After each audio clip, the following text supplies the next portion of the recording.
Good morning, all of you. The third law of thermodynamics.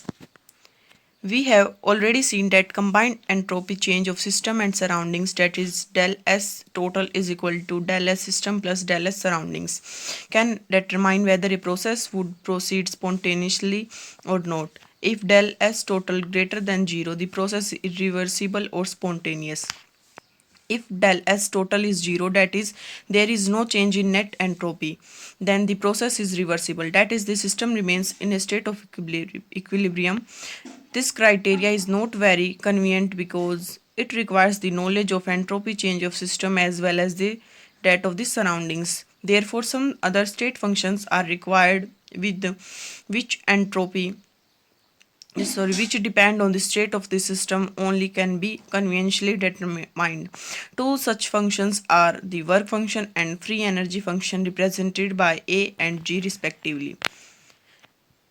Work function, Helmholtz free energy. The work function is represented by symbol A, derived from German word Arbeit, which means work. It is defined as A is equal to U minus Ts. Since the internal energy U, the entropy S, and the temperature T are state functions, therefore the function A is also a state function whose value depends only on the state of the system. To understand the exact nature of work function A, consider a process taking place isothermally at temperature T. In the initial state, three functions are A1, U1 and S1, whereas their value for final state is A2, U2 and S2.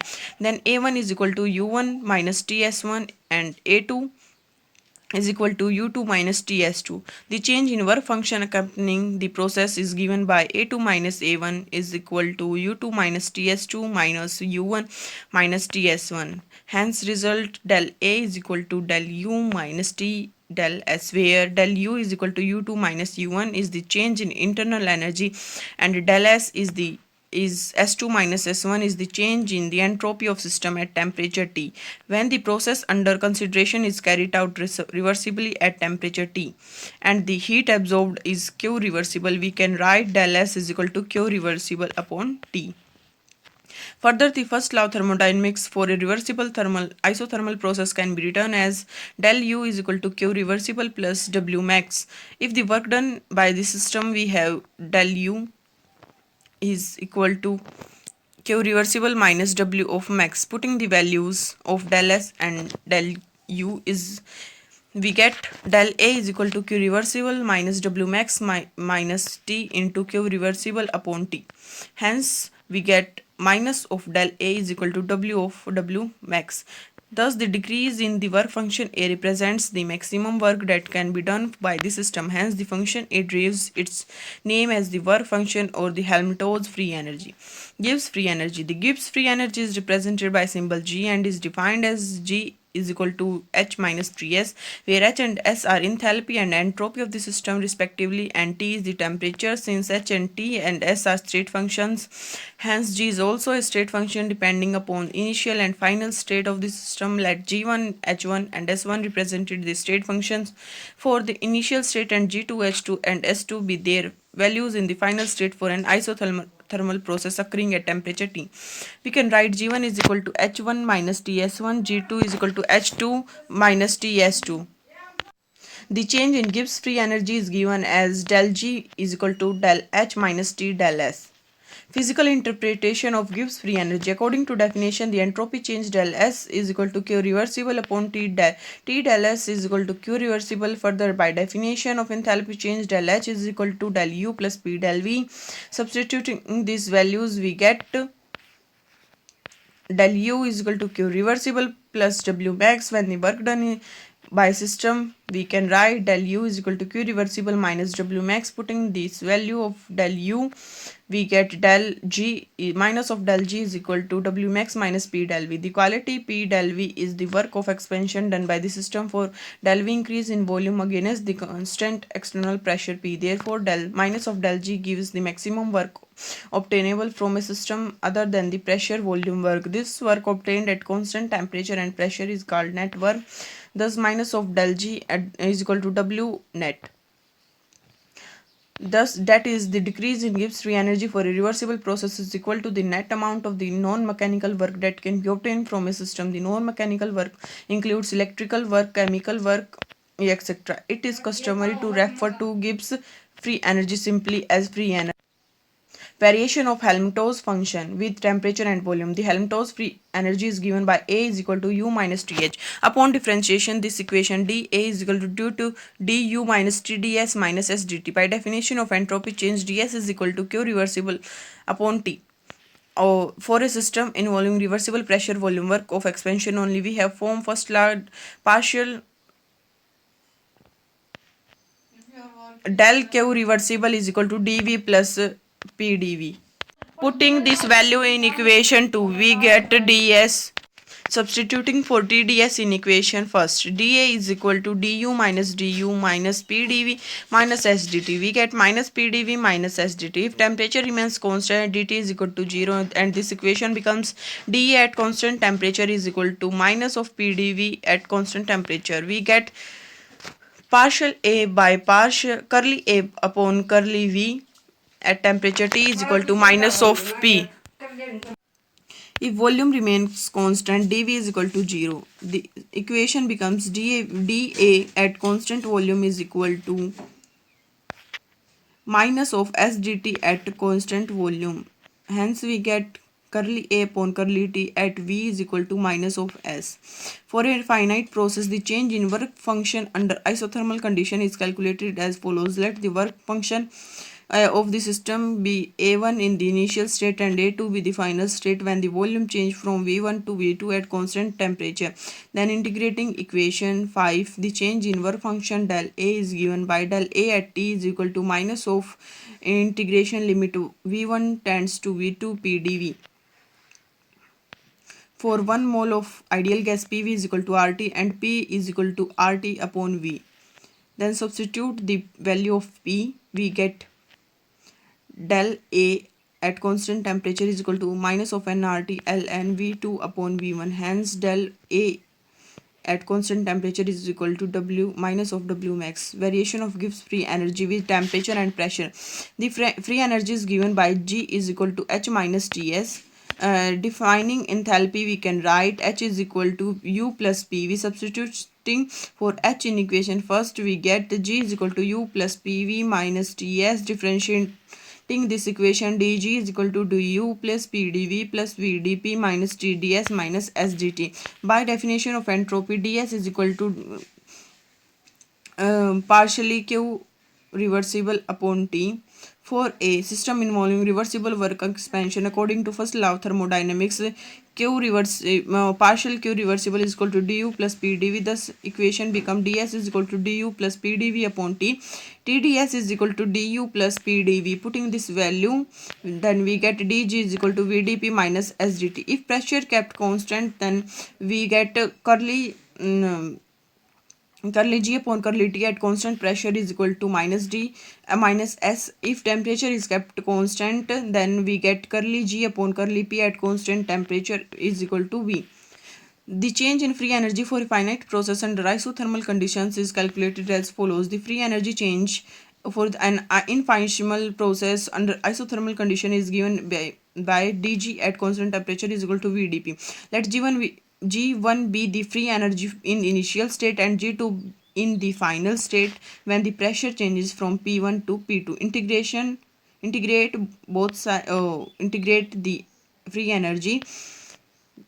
Del G at T is equal to VdP P1 to P2.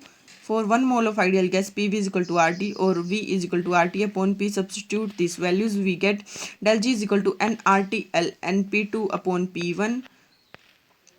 For isothermal process, we know P1 V1 is equal to P2 V2. Then from this, P2 upon P1 is equal to V1 upon V2. Then equation becomes del G is equal to nRT ln V1 upon V2. Criteria for thermodynamic equilibrium and spontaneity feasibility over a process. The net entropy change for the combined system and surrounding can serve as the criteria or feasibility of a process. We have learned that if at del S total is equal to del S system plus del S surrounding is greater than 0, then the process is spontaneous, that is reversible. If del S total is equal to del S system plus del S surrounding is equal to 0, then process is reversible. It may be state of equilibrium. Combining two results, we can write del S system plus surrounding is greater than equal to 0. When the sign greater than refers to the spontaneous process and sign equal to the reversible process, that is, system remains in the state of equilibrium.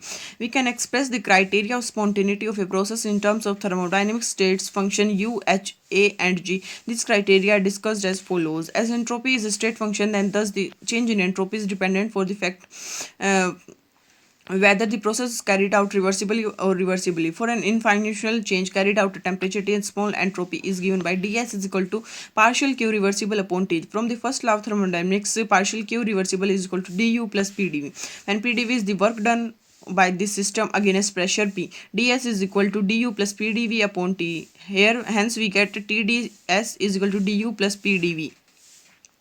This equation holds if the process is carried out under reversible condition. Now consider a process which is carried out reversibly. Then Q irreversible is small than Q reversible. As already pointed out, the entropy change ds will have the same value. Hence, for the irreversible process, Q reversible is greater than Q reversible. Then TDS is greater than partial Q reversible. To conclude that TDS is equal to du plus PdV for a reversible process and TDS is greater than du plus PdV for an irreversible process, we can write TDS is greater than equal to du plus PdV. When where greater than sign refers to spontaneous process and equal to sign refers to a reversible process. This is basic equation leading to a number of criteria for predicting the spontaneity of a process, which can be further elaborated as following.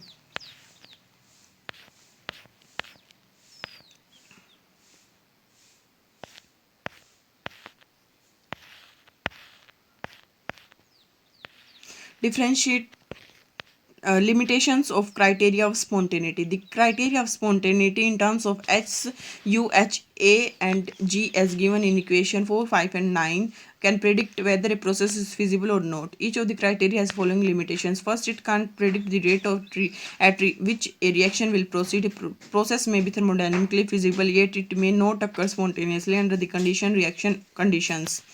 Second, the extent upon which reactions occur can't be predicted. Third, the mechanism which the reaction follows can't be determined. Next, advantage of free energy change criteria or over entropy change. The criteria for spontaneity in terms of free energy, that is dg at P and T, is small than equal to 0, is more convenient to apply as it requires the free energy change of the system only at constant temperature and pressure. This criteria depends on the state of system only. It does not involve any interaction with the surroundings, whereas the entropy criteria requires the combined entropy change of the system and surroundings for a process to be spontaneous. Then del S total is equal to del S system plus surrounding is greater than 0.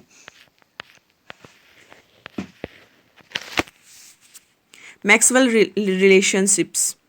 The various expression relating internal energy U, enthalpy H, Hamilton's free energy A, and Gibbs free energy G, with the parameters like entropy, pressure, and temperature and volume may be written as du is equal to TdS minus PdV. Equation first, and dH is equal to TdS plus VdP is equation second, and dA is equal to minus of SdT minus of PdV is equation third, and dG is equal to minus SdT plus VdP is equation 4. If volume is constant, then dV is equal to 0. Equation becomes du is equal to TdS, then curly U upon curly S at V is equal to T. If S is constant, then ds is 0, and equation first become du is equal to minus PdV. Hence, curly U by curly V at S is equal to minus of P. Differentiating equation fifth with respect to V keeping as constant, we get curly square U by curly S into curly V is equal to curly T upon curly V S. Differentiating equation 6 with respect to S keeping V constant, curly we get curly square U upon curly V into curly S is equal to minus of curly P upon curly S is equal to V. Comparing equation 7th and 8th, we get curly T upon curly V at S is equal to minus of curly P by curly S at V. If P is constant, then dP is equal to 0. Then equation second become dH is equal to TdS. Hence we get curly H upon curly S is at P is equal to T is if S is constant, then ds is equal to 0, and equation second gives dh is equal to vdp. Hence curly h upon curly p at S is equal to v.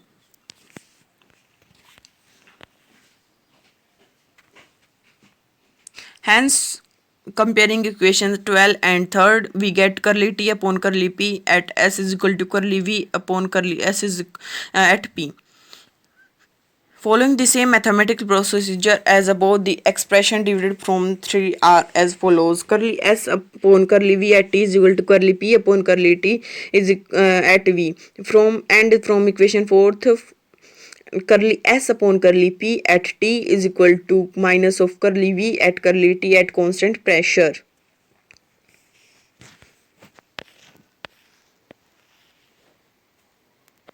Gibbs-Helmholtz equation. The Gibbs free energy is given by as G is equal to H minus T. Consider a system undergoing isothermal change at temperature T. Let G1 be the free energy change of system initial state and G2 is the final state. G1 is equal to H1 minus Ts1 and G2 is equal to H2 minus Ts2. Putting these values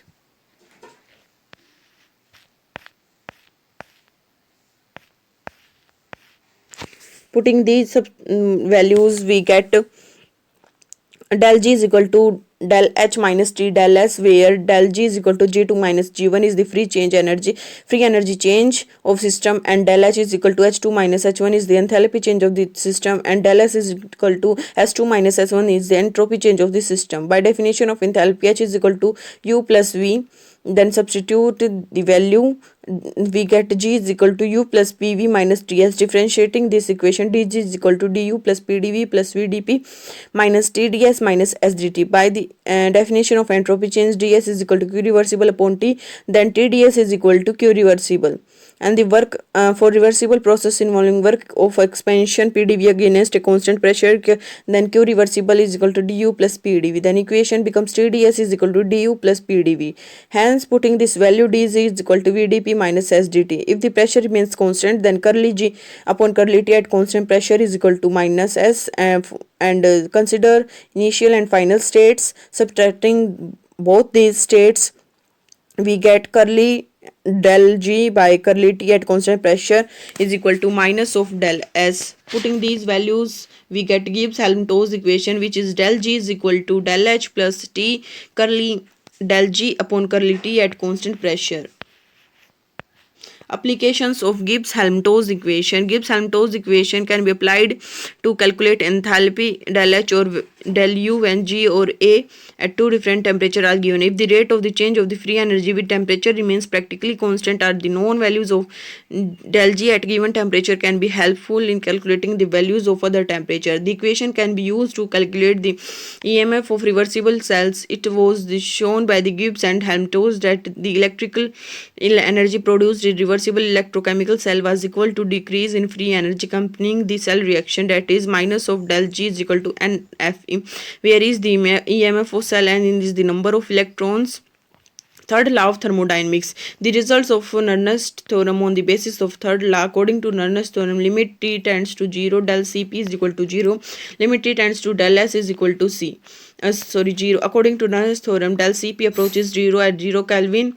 This means at 0 Kelvin, the heat capacities of reactants products become equal. Therefore, at 0 K, all substances have the same heat capacity. Applying quantum theory of heat capacity of solids, it is found that the heat capacity of solids tends 0 towards 0 at 0 Kelvin. Thus, the Nernst theorem can be written as limit T tends to 0, Cp is equal to 0. Planck extended Nernst theorem and concluded that the all solids have same entropy at absolute 0 temperature, and it approaches 0 at 0 Kelvin. Hence, limits T tends to 0, S is equal to 0. This statement leads to the third law of thermodynamics, which states that the entropy of all perfectly crystalline solid may be taken as 0 at absolute 0. In a perfect crystal at absolute 0 temperature, each particle occupies a proper lattice point and has a lowest energy, which implies that it is a state of perfect order or zero disorder. Hence the entropy is zero, and in fact that the entropy does become zero in case of perfectly crystalline solids. Just like the first and the second law, law of thermodynamics is based upon experience and has no direct proof. However, the law has been verified in many ways and is found to be agreement with observation, and hence it is called a law.